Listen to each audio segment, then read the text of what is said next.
Caos urbano? Caos urbano. Caos urbano? Caos urbano? Caos urbano.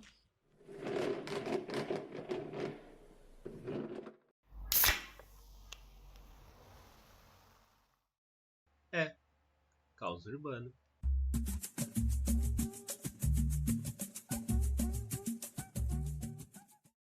Salve pra todo mundo! Sejam bem-vindos, bem-vindas, bem-vindes ao Caos Urbano Podcast, seu podcast sobre patrimônio histórico, memória e imaginário urbano.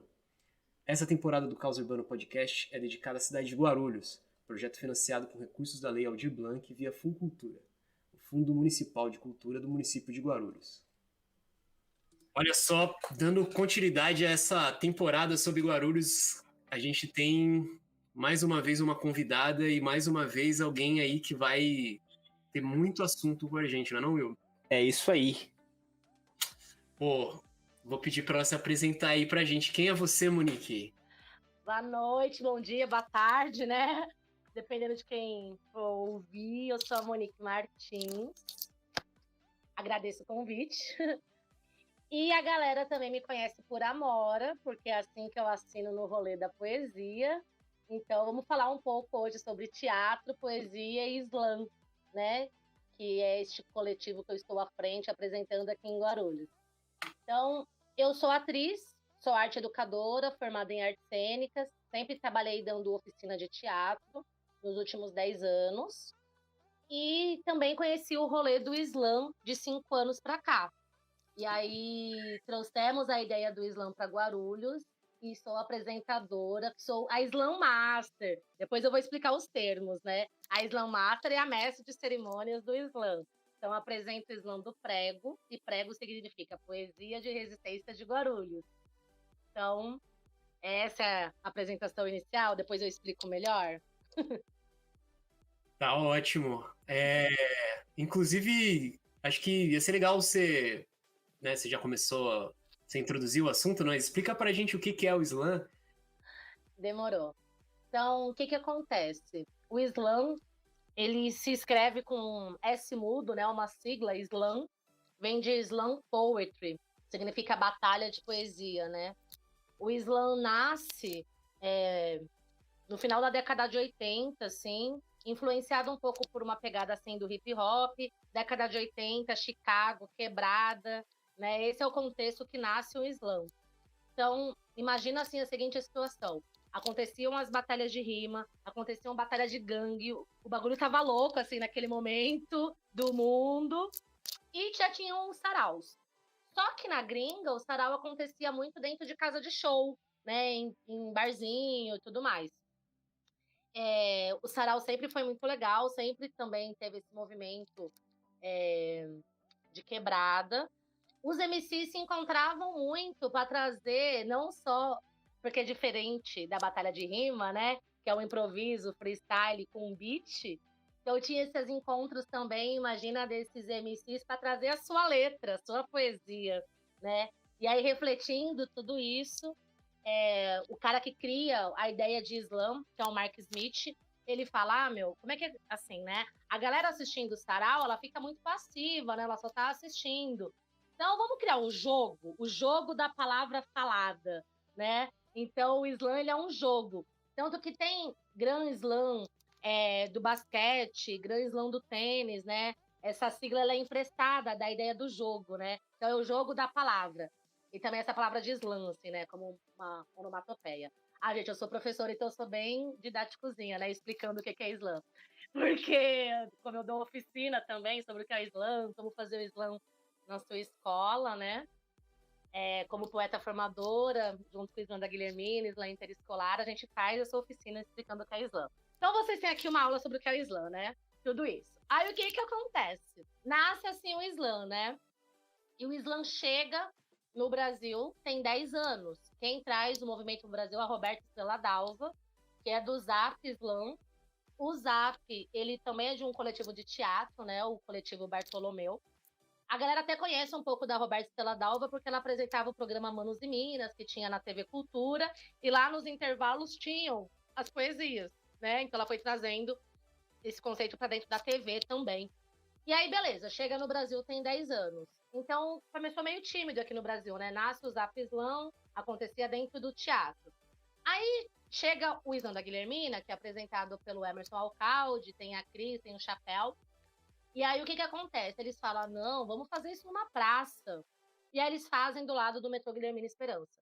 Quando eles fazem nessa praça, todos os outros slams que pipocam, estouram no Brasil, acontecem em praça. Na rua, debaixo da ponte, na viela, onde um lugar a galera se reúne, né? Aí, beleza. Então, ele foi pipocando, foi nascendo vários slams. E de 5 anos para cá ficou bem famoso assim esse movimento do slam, que nada mais é do que uma batalha de poesia, galera em roda. Tem algumas regras, né? Eu vou falar sobre elas daqui a pouco. Aí, por exemplo, nasceu lá o Slam Resistência na Praça Roosevelt, que começou a filmar muito, jogar muito na internet os vídeos. E aí deu uma bombada. A galera começou a conhecer slam, e as pessoas queriam fazer TCC sobre o que é o slam, e vamos falar do slam na televisão, e vamos fazer novela com personagem que faz slam, e vamos toda coisa com slam, né? Pronto, aí foi ficando muito famosinho. Slam no Big Brother, né? Ai, gente, olha, não tô preparada para falar dessa polêmica, né? Mas sim, Lucas Coca é poeta de slam. E aí, beleza, foi ficando muito famoso, né? Com isso tudo, o que precisa para fazer um slam, então? Vamos lá falar das regras. Precisa ter um apresentador, uma apresentadora. Essa pessoa que apresenta, chama Slam Master, porque é como se fosse esse mestre de cerimônia, né? Apresentando. Tem os poetas que correm, a gente fala, né? Então, quem vai batalhar vai correr nessa batalha de slam, são os slammers. Precisa ter uma pessoa que a gente chama que é o matemático, que ele vai anotar as notas. Logo, faz pensar que vão ter jurados que vão dar notas para essas poesias, né? Então, a gente escolhe os jurados aleatoriamente da plateia, tentando pensar o máximo de diversidade entre gênero, sexo, idade, raça, coisa toda. E aí você forma um corpo de jurado com 5 pessoas. Essas pessoas recebem umas plaquinhas e elas vão dar notas de 0 a 10. Então, na prática, cheguei no rolê do slam. Todo mundo que quer batalhar dá seu nome lá. Então, vamos supor que vão participar 20 poetas. Então, tem primeira, segunda e terceira rodada. A gente sorteia esses nomes, né? Então, sorteia aqui o nome da primeira pessoa. Ela declama poesias próprias, né? Poesias autorais, que durem no máximo 3 minutos. Então, se tem primeira, segunda e terceira rodada, tem que ter no mínimo 3 poesias autorais. Esse matemático vai dar a notão do tempo e no final da poesia, vamos supor que ultrapasse o tempo de 3 minutos, ele vai avisar a plateia, que vai todo mundo levantar a mão para saber que o poeta passou do tempo. Tudo isso nessa dinâmica do jogo. Porque se ele ultrapassa esses 3 minutos, tem umas penalidades.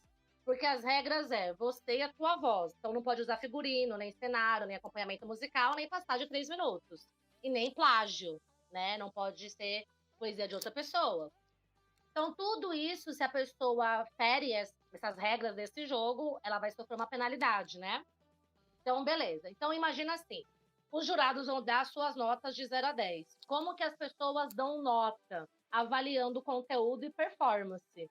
Então, todo mundo que estiver na plateia pode ser jurado, pode ser, né, o tiozinho que vende pamonha, a galera que tá passando na rua e fala, oi, quero ser jurado. Quem estava assistindo. O que a gente fala para o jurado? Deem as notas sendo justos, né?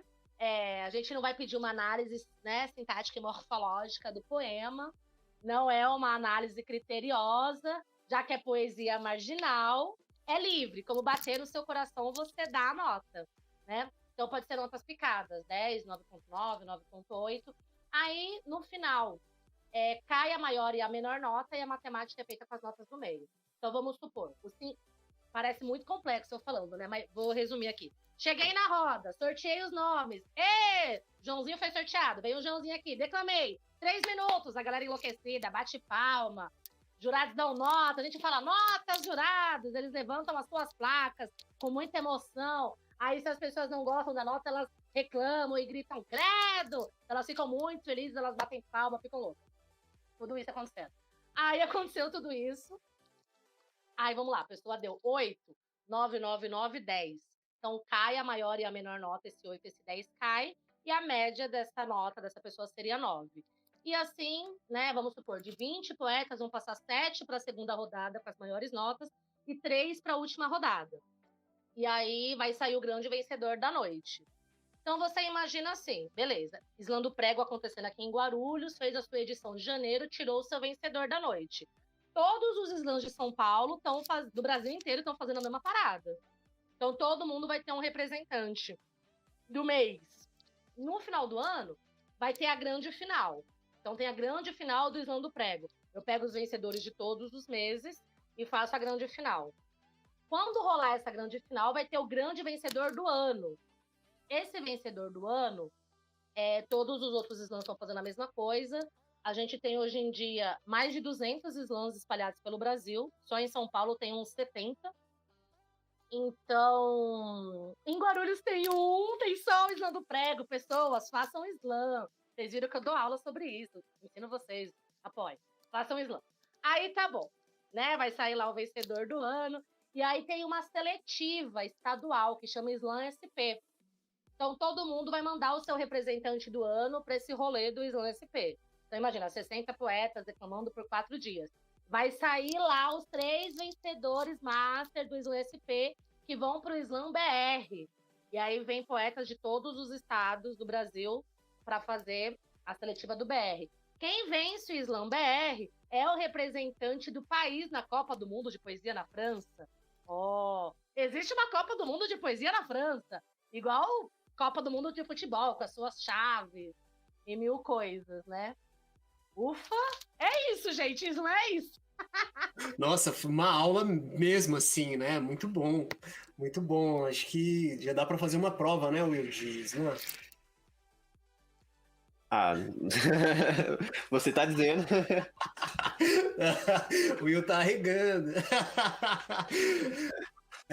Nossa, mas eu achei bem interessante várias coisas que você falou, né? Mas eu queria te ouvir você falar sobre essa rede, né? Então, se formou uma rede, né? É um fenômeno super recente, né? De 10 anos, né? E já tem uma rede nacional que articula uma competição que, né? Até o Acre está participando, né? Então, assim, Sim. Então, assim, tipo, o Brasil é um país muito fragmentado, né? As coisas são muito pulverizadas, mas assim, no sentido que eu falar é meio que disso, assim, né? De falar que o Brasil é um país enorme, né? Com territórios.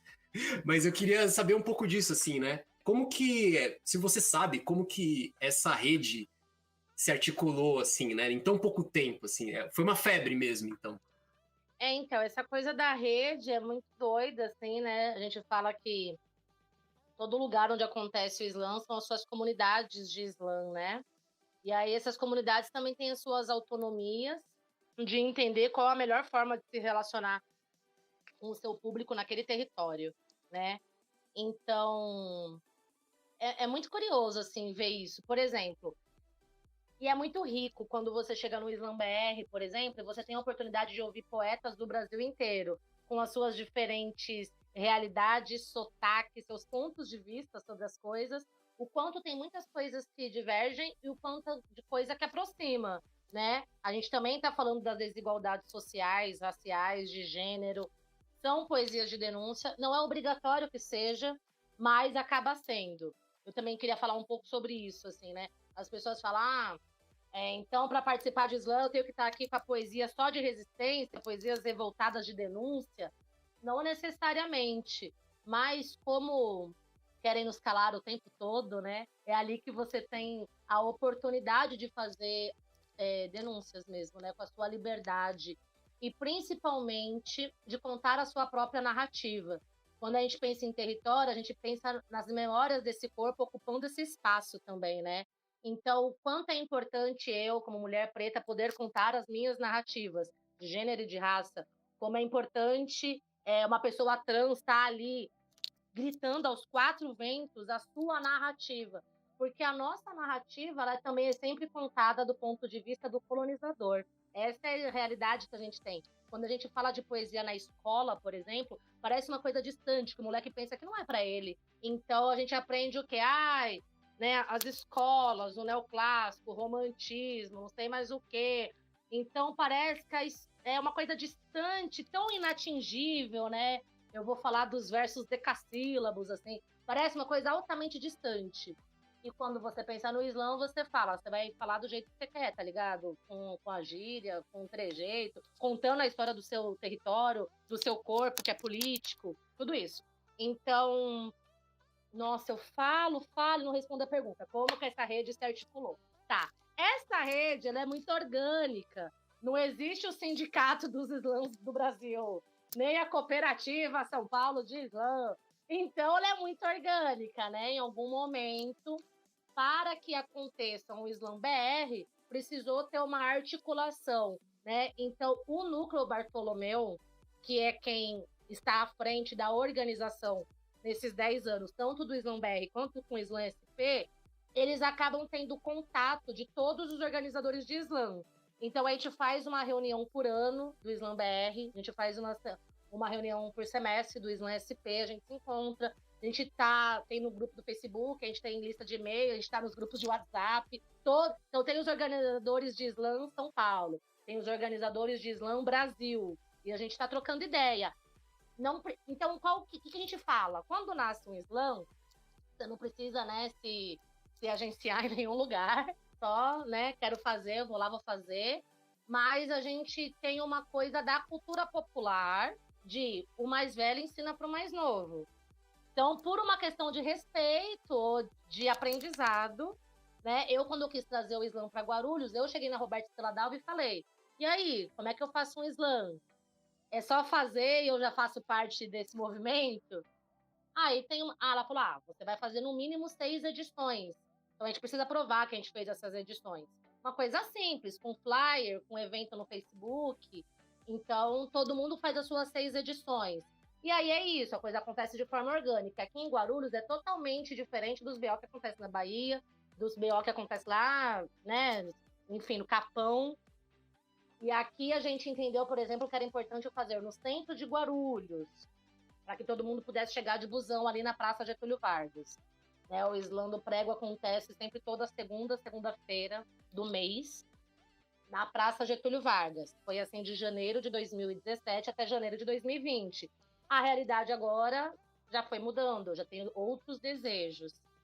Mas é isso, essa rede ela se ajuda nesse sentido. Quando a gente se encontra para fazer as reuniões anuais, é muito louco, por exemplo, ver os problemas que várias outras pessoas do Brasil inteiro têm, né? Então, a gente ficou conversando sobre essas coisas, né? Frente à onda do fascismo, como é que a gente se porta? A gente fala publicamente sobre todas as coisas? Como é que a gente pode se ajudar? A gente tem uma rede de apoio? Como é que a gente aciona uma rede, sei lá, de advogados, caso alguém tenha algum BO mais sério e precise de ajuda? De alguma forma, tem uma rede que a gente conversa sobre, entende? Muito massa. E aí, Wilson, tem alguma questão aí? Tenho, deu pra dar uma iluminada nessa questão. Farei uma breve introdução. Mas é a piada. Acho que é interessante a sua fala agora, Monique. Me veio à luz um exemplo, né? Recentemente, o Emicida lançou um documentário do seu álbum Amarelo, né? E do show que aconteceu ali eu falo em São Paulo, no Teatro Municipal. E é um documentário maravilhoso, assim, porque ele não faz só questão de mostrar o show, mas também todo um histórico de articulações e resistências da população negra por meio da cultura ao longo dos nossos 5 séculos aqui na cidade de São Paulo, no Brasil. E é interessante como isso articula, porque a gente vê que não são momentos parados no tempo, né? O slam acontece em 2010, ou o rap acontece no final da década de 80, né? São momentos que se rearticulam e aparecem, surge como uma voz também de resistência e denúncia. E que eu achei muito louco aqui na sua fala anterior, como isso se vincula, né, ao nosso tempo presente, né, essas questões, e como isso atravessa também as poesias, né? O que te fez levar a construir esse slam aqui na cidade de Guarulhos, que também te atravessa como guarulhense, como mulher preta também na cidade, né? E isso também vinculado a talvez uma falta de incentivo público para que uma cultura vinda do fundão aconteça, né? Pelo menos com apoio. Que você sabe que a cultura aparece mesmo quando o pessoal não quer. Eu vou tentar pegar um pouquinho de várias coisas que você trouxe, assim, né? Vou começar pelo documentário do Emicida, por exemplo, que é um documentário que eu amei, maravilhoso, né? Emocionante. E que ele, por exemplo, fala sobre ocupar o centro, né? Parte desse ponto também, né? Tudo é nosso, todos esses lugares foram construídos pelo nosso povo. Então tem essa coisa, né? Vou ocupar o teatro municipal. E aí tem algumas questões para a gente refletir. Eu não vou entrar nesse mérito exatamente, porque eu acho que ele é um ponto que pode causar até divergência, porque também somos pessoas muito múltiplas, né? A gente não precisa estar exatamente alinhado no mesmo pensamento. Eu acho que tem momentos que é importante. Eu nem gosto muito mais da palavra ocupar. Eu acho que o seu espaço é nosso, você passa, né? Você habita, você vive nele, né? Tem uma coisa disso também. Mas é importante pensar sobre isso. É importante pensar que, apesar do slam ele ter uma regra e ele ser esse jogo com algumas regras específicas, a questão da resistência em roda de povos considerados marginalizados, ele não é uma invenção nossa, né? Nem do nosso tempo, nem do slam, né? Não é de agora, é de muita ancestralidade, né? Então é pensar a roda do samba, a roda do coco, a roda do jongo, a roda da capoeira. São tantas formas de resistir em roda, né? As rodas das histórias em volta de uma fogueira e as rodas de rima. Como que é isso, assim, né? Também a gente habitar espaços resistindo enquanto povo e nessas rodas. Particularmente, o que eu percebo, assim, por exemplo, aqui em Guarulhos, é que pela ausência desse investimento em política pública, né, você não cria na população a visão do quanto do cultura como patrimônio, como algo acessível, como algo que me pertence, né? Então parece uma coisa distante. E para os fazedores de cultura é difícil também você viver disso aqui nessa cidade, né? Viver de arte e ser pago ou remunerado na ausência da política pública, como que você faz? Então, inevitavelmente, as realizações artísticas dessa cidade, elas são de resistência. Então você tem um cinema marginal de resistência. Então você tem as bandas de rock and roll que faziam um show de resistência. Você tem o bailão que é resistência, você tem o Soul System que é resistência, você tem a batalha de rima que é resistência, tem o sarau que é resistência, e você tem o slam que é resistência, né? Então, o nome já é até Poesia de Resistência de Guarulhos, né? Porque quando não lhe é permitido tão somente ser existência, né? Porque se eu fomento uma arte, eu estou, né, investindo nisso que é essa memória cultural, invisto nisso, eu poderia ter tranquilidade para existir como artista. Não podendo ser existência, sou obrigada a ter resistência, o que é deveras cansativo também, né? Mas, diante disso, vem esse desejo de trazer o slam para Guarulhos, e aí como que acontece? Eu tinha participado do rolê do slam, falei que eu conheci em 2015, né? Conheci esse movimento, falei como é que eu explico o Slam BR. Então eu tinha, por exemplo, no ano de 2016, eu tinha vencido o Zap Slam num mês, fui para a final, ganhei a final, e sendo representante do Zap Slam, eu fui para o Slam BR. Não tinha Slam SP na época, então eu fui direto para o Slam BR. Um evento massa, né? Rolou lá no ano de 2016. E eu falei, caramba, que incrível, né? Detalhe, eu nunca tinha falado uma poesia publicamente. Minhas poesias estavam aqui todas guardadinhas, né, no meu caderninho. Então, falar publicamente, ser aplaudida, e no final as pessoas vinham assim com água nos olhos, assim, sabe, emocionada, falando, nossa, eu me identifiquei com o que você disse. Eu falei, caramba, que potente, né? Como é curativa, assim, libertador eu poder falar as coisas que eu sinto, a pessoa ainda se identificar, né?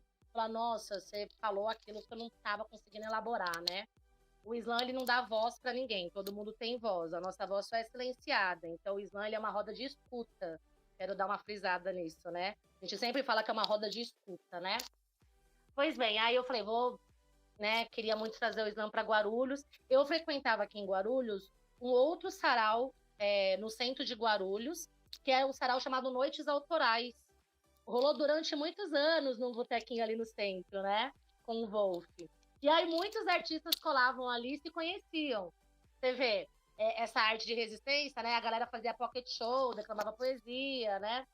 E aí ali eu fui conhecendo outros artistas. E aí eu descobri que tinha poeta aqui que já ia para São Paulo batalhar nas rodas de slam. Então, por exemplo, tinha a Katrina, tinha o Arley Noah, tinha essa galera que já rodava lá. Tanto que quando eu fui pro final, quando eu fui pro Slam BR, eu tava lá, a Katrina tava lá na final também, e a gente não se conhecia de Guarulhos, a gente se conheceu lá batalhando. Aí que descobrimos que morávamos aqui. Então, aí eu conversando com essa galera, aí eu conheci a Rosinha, que é uma poeta incrível, tinha o Joel, que é o do Peixe Barrigudo, que também já fazia umas filmagens por conta da galera aqui. E aí eu descobri que toda essa galera já estava com vontade de trazer o Slam para Guarulhos. Então a gente cria esse coletivo, o Slam do Prego. Né? Então, no início, a primeira equipe era eu, Rosinha e Joel. E eu apresentando Rosinha matemática, Joel apresentando comigo e também fazendo a captação das imagens com Peixe Barrigudo. E essa primeira equipe durou 2 anos. E foi muito legal, sempre ali no centro de Guarulhos, na Getúlio Vargas. Depois, quando Joel e Rosinha saem, aí eu já quero fazer a parceria com as batalhas de rima. Porque eu percebi que colava muito molecada, né? Muita molecada mesmo. E que era essa galera que colava nas batalhas de rima. E aí comecei a fazer parceria com a galera das batalhas de rima. Aí tinha essa ideia de falar, o centro é o lugar que todo mundo vai chegar fácil, vai embora fácil, porque tem busão para todos os bairros. Hoje eu já olho lá para essa ideia falando, será que esse centro de Guarulhos, esse lugar tão central assim, lá na época parecia uma ideia muito boa. Mas, enfim, já me questionei depois, né? Porque é isso, você imagina uma cidade com quase 2 milhões de habitantes, uma cidade gigante, uma cidade inteira marginal, né? Uma cidade inteira à margem de São Paulo, à margem dos rios, da margem, tudo é uma cidade inteira marginal. Então, esse centro, ele é um centro não habitado, ele é um centro comercial, logístico, né? Então, quando essas lojas fecham, esse centro é totalmente inabitado. É muito estranho o centro de Guarulhos, ele tem até uma energia esquisitona, assim, de noite. Mas, beleza, a gente ocupando aquele espaço, foi muito legal durante aquele tempo. E depois eu fiquei me questionando, assim, né? Porque é isso, imagina vindo galera do Pimentas, do Soberana, galera do Fortaleza, São João. Eu fui entendendo da onde essa galera estava vindo. Gente, a geografia de Guarulhos é uma coisa muito doida, né? Porque quando eu fui na Batalha da Quadra, na Fortaleza, eu peguei o ônibus no centro de Guarulhos, eu levei 2 horas e 15 até chegar lá. E nós estamos falando de esse tempo dentro de Guarulhos, né? Então eu falei, nossa, né? Como é que é isso também? Esse centro não tá legal. E como que falta a relação? Porque o que eu percebo de diferença quando eu penso assim, o atravessamento da cidade? Eu fui uma pessoa que não fiquei, por exemplo, diferente do que acontece com a maioria da galera que faz arte aqui em Guarulhos, eu não estava fazendo arte na minha quebrada, no meu território, né? E eu nunca fiz. Então eu sempre saí, desde nova, para ir me formar e estudar arte lá em São Paulo. Então fui fazer o curso profissionalizante lá, fui fazer a faculdade de artes cênicas lá, conheci o Islã no centro de São Paulo. E a galera aqui de Guarulhos, ela tem uma coisa de fazer os rolês na sua quebrada. Então, as batalhas de rima, normalmente os organizadores moram perto, a praça tá ali, e a galera que cola é a galera que mora ali também. Então, é totalmente diferente, é um outro tipo de ambiente. Eu lembro quando eu fui na Batalha de São João, por exemplo, Batalha de Rima, todo mundo se conhece ali, todo mundo mora naquele lugar, perto ali, e cola ali como um grande centro de encontro. Muito diferente do que acontece com o centro. Ninguém mora no centro de Guarulhos, entendeu? Todo mundo sai de lonjão para chegar até lá, né? Então, eu percebo isso, assim, que os movimentos... E também tem uma diferença de movimento. Teve uma época, por exemplo, que não tinha incentivo à política pública, mas tinha algumas mostras. Tinha mostra de dança, tinha mostra de teatro. Como eu sou atriz, eu lembro de eu frequentar as mostras de teatro como plateia. Mas a galera que fazia teatro conseguia se apresentar lá no Adamastor, que também é um lugar central, ali no Macedo, né? Aí depois isso muda. Se você pega a história dos coletivos culturais e as suas ocupações de território no decorrer dos últimos anos, o teatro ele dá uma parada quando para um pouco essas mostras e acontece um outro movimento que vai nascendo, que são justamente as batalhas de rima, que explodem de, sei lá, 6 anos para cá em Guarulhos, e os sistemas de som, né? Tá faltando o slam pipocar, falo de novo. Mas era para eu falar. E aí tem vários slams, várias batalhas de rima e vários sistemas de som. Não tem ainda vários slams. Mas é isso, todo mundo vai fazendo muito na sua quebrada, e o slam acabou sendo um pouco diferente. Foi um dos poucos que ocupou o centro ali, sabe? Tem 2 batalhas de rima que acontecem no centro, que é a Batalha da Matriz e a Batalha das Estudantes, que eu conheço, né, de movimento central. E o resto estão muito nas suas quebradas.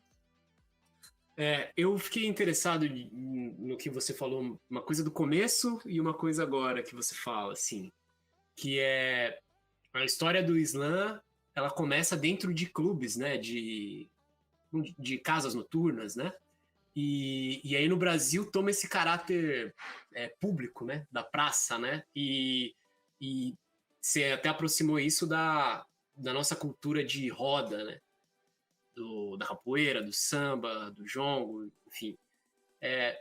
Queria te ouvir sobre isso, assim, né? Como que essa apropriação, isso é uma coisa brasileira, né?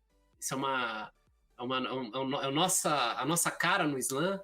Ou você sabe disso em outros lugares, assim? Olha, é o que eu falei, a questão do resistir em roda não é uma invenção nossa, né? Mas o slam, de alguma forma, é um pouco.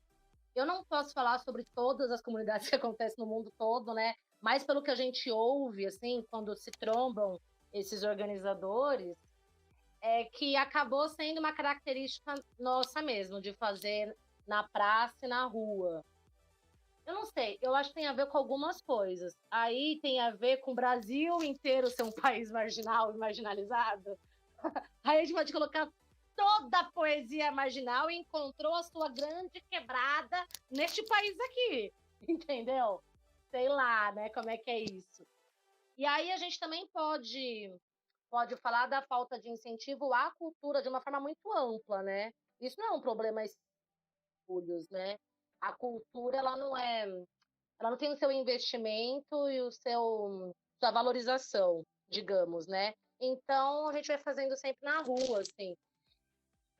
Na gringa, assim, tem uma coisa, por exemplo, dos poetas, é muito comum ter como se fosse assim, show de poesia, como igual o stand-up, assim, sabe? Que a galera paga o ingresso para ir ver o show de humor e tem os humoristas ali. Isso também é recente no Brasil e ainda não é tão popular assim. Não é tão popular no sentido de a pessoa achar que aquilo pode ser um ofício para ela, nesse sentido, né? E os poetas, a mesma coisa. Eu lembro, uma vez que eu fui no Slam Sofá lá, que é dentro do Red Bull Station, ali no centro de São Paulo, e veio um poeta de fora dar uma palestra pra gente, e ele falando que lá ele vivia disso, né? De dar palestra, de fazer os seus eventos de poesia dentro dos bares, a galera pagava o ingresso para ir ver o poeta dentro do bar. E aqui, né, na verdade, você não consegue muito fazer shows de poesia para levar para dentro do bar, para a galera tomar um bom drink e ouvir o poeta falando, né? Mas a gente tem outras coisas assim que acontecem. A gente tem instituições que fomentam isso de certa forma, né? O SESC, de forma geral, ele que abriga, por exemplo, o Slam BR, o Slam SP, praticamente todas as edições foi lá. Então, né, de alguma forma, o público vai lá e assiste, né? Poetas fazendo os seus pocket shows de poesia, né? Então, não sei, assim, mas eu acho que tem sim, muito uma cara de. No Brasil, a galera faz tudo isso nas quebradas mesmo. Na praça, nas ruas. Eu acho interessante, né, como é, esses movimentos culturais se estabelecem na rua, como o Renato colocou, e como como a Monique também já disse, de certo modo, é também uma contrapartida a uma prática de esquecimento da memória não oficial. Então, por exemplo, é muito isso, né? Acontece no centro, porque justamente nesses locais como o centro de São Paulo, o centro de Guarulhos, onde uma destruição de uma memória popular tem mais força. Nos bairros a gente tem uma resistência maior, né? Nos bairros mais longe do centro, de certa forma, porque é onde a população em massa está lá, né? Por certas formações sociais também que a gente pode ver na construção da nossa sociedade. Então eu fico pensando que é justamente também marcar uma posição ali, né? Eu comentava em off aqui com vocês, né, que o centro de Guarulhos é permeado por esquecimentos e afundamento de uma memória negra na cidade, né? Então, a gente tem um cemitério que está solapado pela transformação que o centro ocorreu, mas é muito marcante a gente perceber, por exemplo, que um cemitério de pessoas negras escravizadas do período colonial e do período do Império aqui no Brasil, justamente em Guarulhos, embaixo desse cemitério hoje tá uma biblioteca pública da cidade que tem o nome Monteiro Lobato. Acho que Monteiro Lobato é para quem para quem ainda não, quem tá nos ouvindo, né, tem uma figura, acho que tanto quanto racista, tanto na sua literatura, mas também como um homem público. E como também, né, uma memória oficial que talvez ainda permeia certo tipo de aspecto institucional do nosso poder público da cidade, ainda leva um certo tipo de orgulho, um certo tipo de valor a um passado bandeirante, a um passado das elites que controlavam e controlam a cidade ainda, né? E que a todo momento está lá impondo com ferro e punho esse poder, né? Seja por meio da polícia, seja por meio de todas as práticas institucionais, econômicas e sociais que surgem dali. Se vocês querem comentar também, eu tentava fazer uma pergunta, mas agora já me perdi novamente. Não, mas eu queria continuar do que você fala, e talvez fazer isso virar uma pergunta, não sei. É, mas disso, assim, né? Sim, né? De fato, vamos lá, você falou desse espaço que foi apagado e tal, né? E aí eu queria perguntar um pouco sobre como que o Islã trabalha. Se já existe uma memória do Islã, né? Como que o Islã ele é feito no tempo presente já, né? Ele é um fenômeno contemporâneo, né? A gente não pensa. E esse é um podcast de patrimônio, de memória urbana, né? Ele é um fenômeno da nossa época, né? Como que tem sido, assim, como que as pessoas têm pensado hoje, ele já é objeto, né, de pesquisas acadêmicas, já é objeto de, né, já tem um interesse para, de alguma forma, historicizar esse fenômeno, né? E como que a sua experiência pessoal, né, no Islã, assim, né, como que tem sido pensar essa relação do Islã com o nosso tempo presente? Com as tensões da nossa época, assim, né? O Islã, ele por ser esse movimento de poesia marginal, ele acaba sendo essas poesias de resistência e sendo a poesia de resistência, sendo também essa voz dos oprimidos que nunca tiveram a sua história e as suas narrativas contadas ou registradas, ela tem essa importância de narrar a sua própria história. Apesar de parecer um pouco difícil você fazer uma análise enquanto você está vivendo essa história a este tempo, né? Eu até comentava com vocês em off isso, né? A importância, por exemplo, a nossa história é sempre contada a partir do ponto de vista do colonizador. Então, a história do povo preto é contada pelos homens brancos. A história das pessoas indígenas é contada pelos homens brancos. A história das pessoas trans, se não for as pessoas trans contando, como é que vem pessoas héteros querer narrar essa história? A história de mulheres contada por homens. Então, assim, cada um vai contar a sua própria narrativa. Falar a sua própria narrativa, a gente está falando do registro da palavra falada. Então, quem está ali é impactado por essa palavra falada, mas a gente tem as formas de registro disso, né? Transformado em livro e transformado em produto audiovisual. Então, todos os slams, basicamente, acabam tendo as suas parcerias de audiovisual e têm os seus canais. A gente tem, por exemplo, nosso canal no YouTube, e você tem ali uma biblioteca virtual de todas essas histórias, de todas essas narrativas, desses poetas que passaram por ali. Isso é incrível. A gente não pode negar também que isso acontece ao nosso tempo. O poder do audiovisual, que também é uma coisa nova.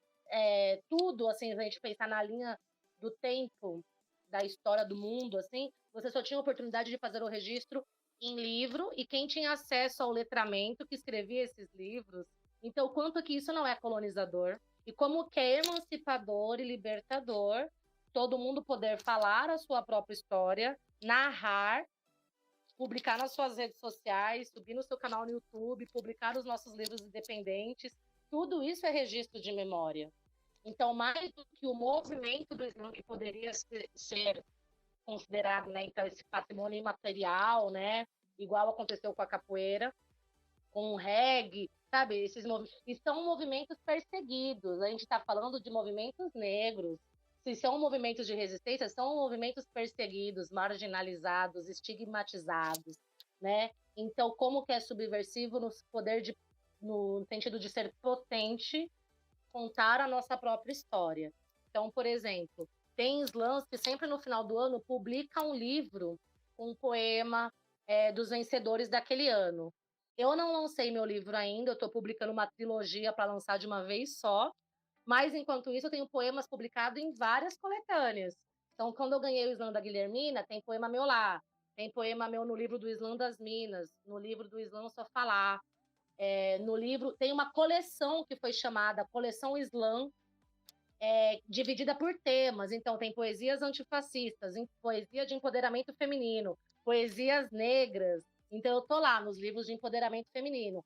E é Coleção Slam, dividida por tema, poetas do Brasil inteiro convidadas para contar as suas histórias naquele livro. Tudo isso é muito incrível e é muito novo e é muito potente. Então, acredito que a maior... E sem contar o quanto isso vai crescendo e vai, de alguma forma, saltando os olhos, né?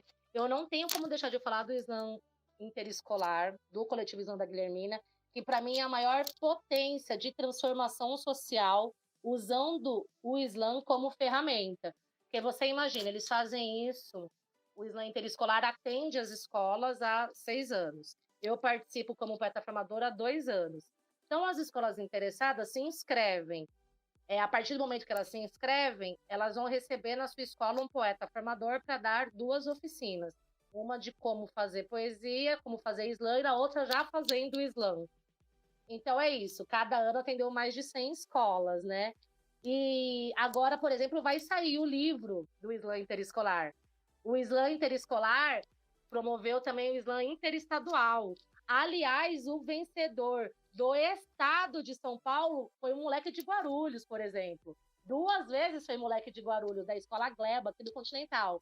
Então, o Igor Souza, ele ganhou a batalha com mais de 100 escolas, ele virou representante do estado de São Paulo e foi participar do Slam Interescolar Interestadual e foi para Minas batalhar.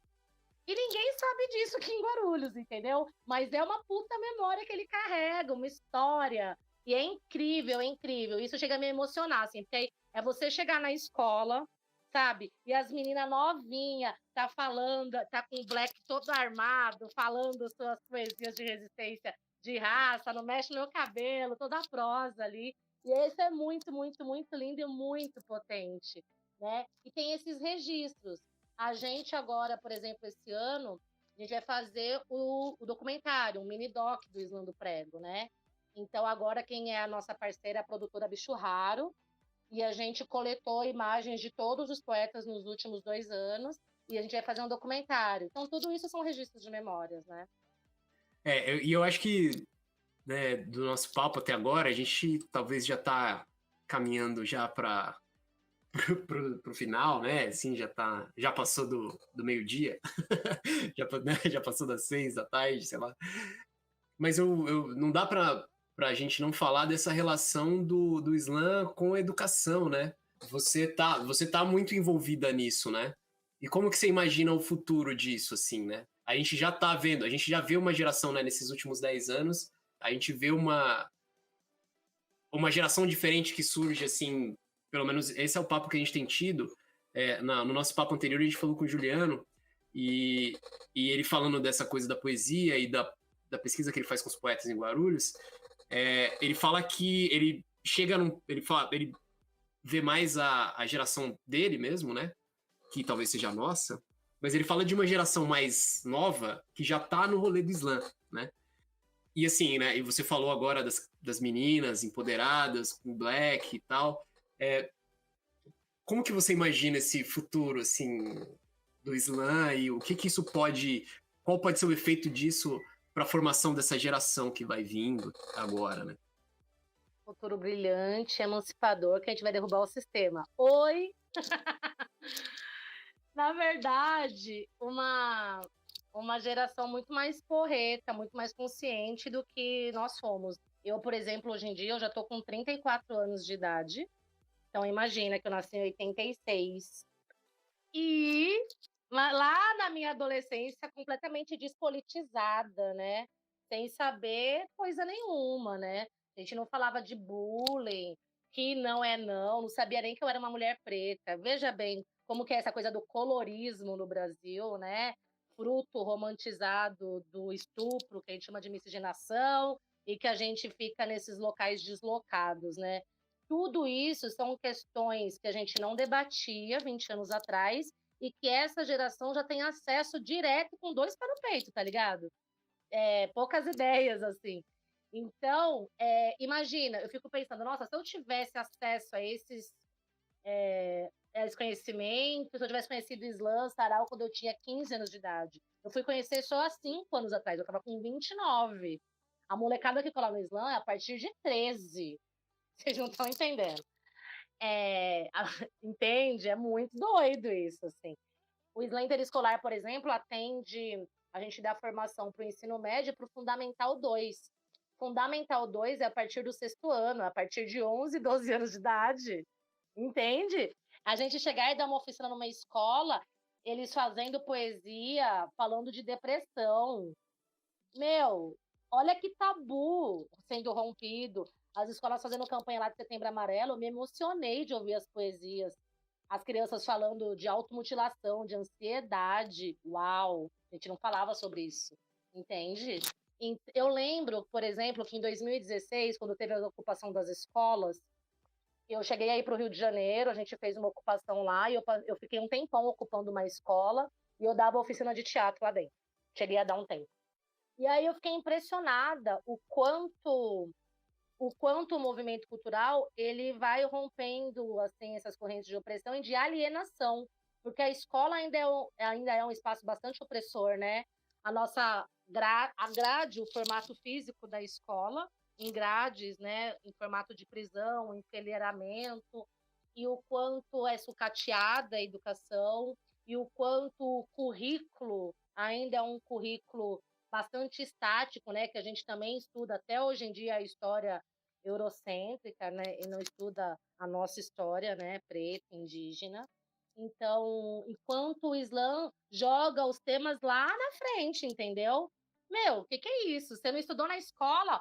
Cola numa roda de Islã, que é uma aulona de história, céu aberto, contemporânea, massa, assim, entendeu? Você vai ouvir tudo ali. Você vai ouvir sobre gênero, sobre raça, sobre fascismo, aula de política. Nossa!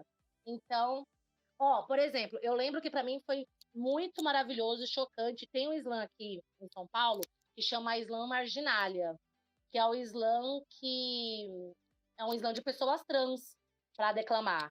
Então, rola ali na São Bento. Gente, e eu posso até estar falando errado termos, que isso também pra gente é muito novo, mas eu digo assim, você quer aprender, cola ali e ouve. Você vai lá, só escuta. Você tá entendendo? O quanto que é Então a molecada tá muito à frente do tempo, ou tá vivendo aí esse tempo de uma forma muito intensa, muito diferente, com mais consciência.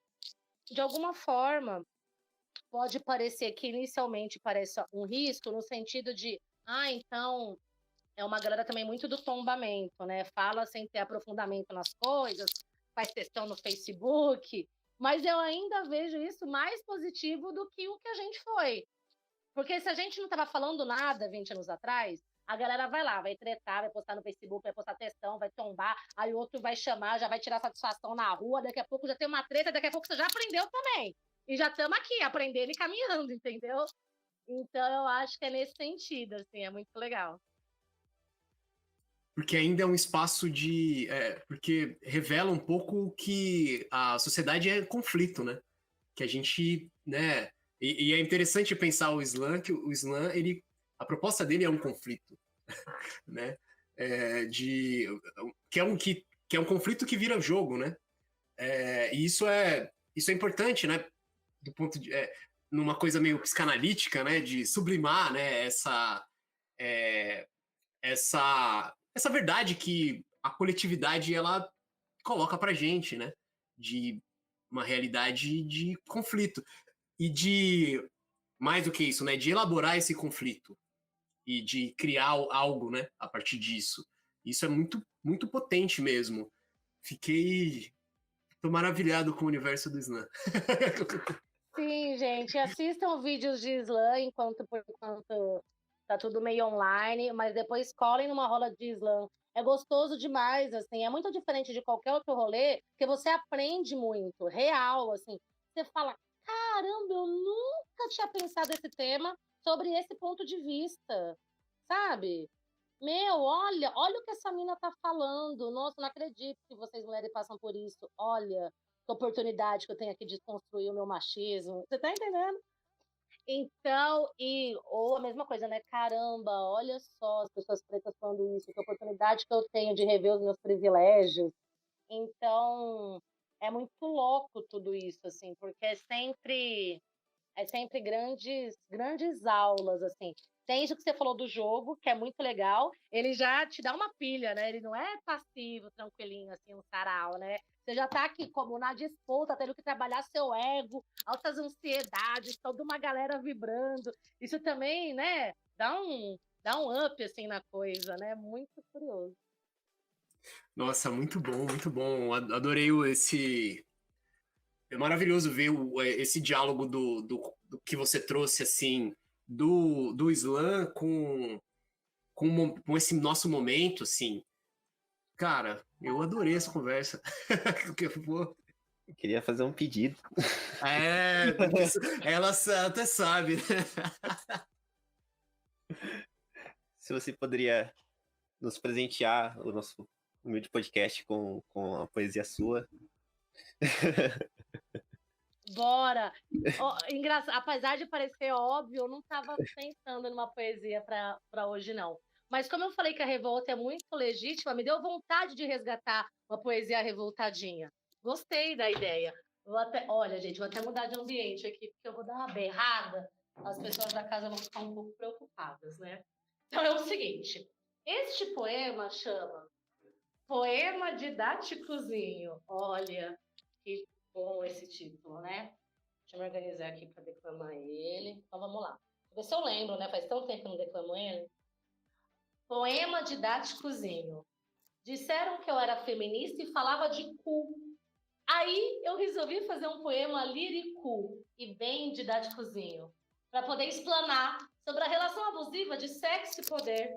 Aí vocês vão ver que a voz da mulher preta, sempre foi calada.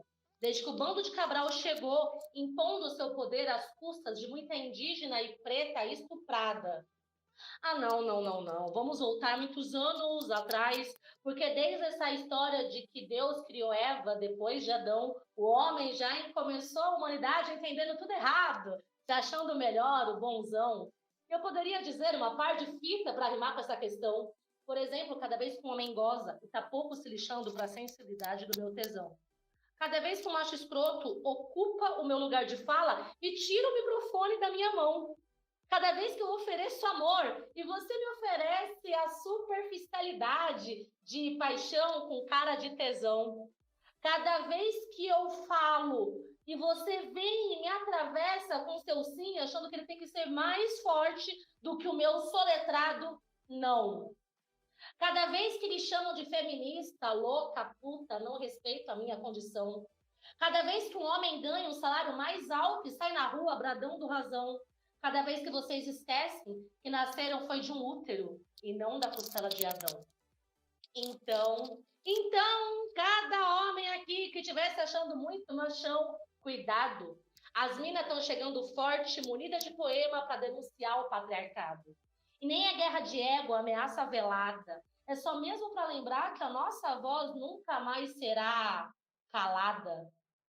Nem adianta me cuspir o seu cinismo. Eu tô cansada dessa merda de falocentrismo. Então eu falo da falácia desse falo, a minha voz eu não calo. Se você não tá pronto pro diálogo, fica calado e escuta.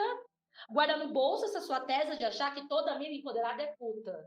Cada vez que você pensar em chamar uma mulher de histérica, louco, puta, lembra bem da mãe que te pariu e sentiu a dor do parto. Porque se você acha mesmo que o teu membro é dono do mundo, lembra bem que na parcela de contribuição tu só deu uma esporrada, porque foi no ventre de uma mulher que a tua vida foi gerada. Ê, caralho! Muito foda, muito foda. Não, ia ser maravilhoso, nossa. Então a gente já tá encerrando, acho que já tá meio offline já quase. A gente queria pedir, se você permite, de eventualmente a gente olhar alguma poesia sua e colocar tanto para divulgação quanto para algum trecho no episódio, assim, se você autoriza. Pode. E depois só queria finalizar deixando o meu Instagram, que é o lugar que vocês mais acham as minhas poesias até. Ah, né? claro. Te deixa na descrição. Que é o @.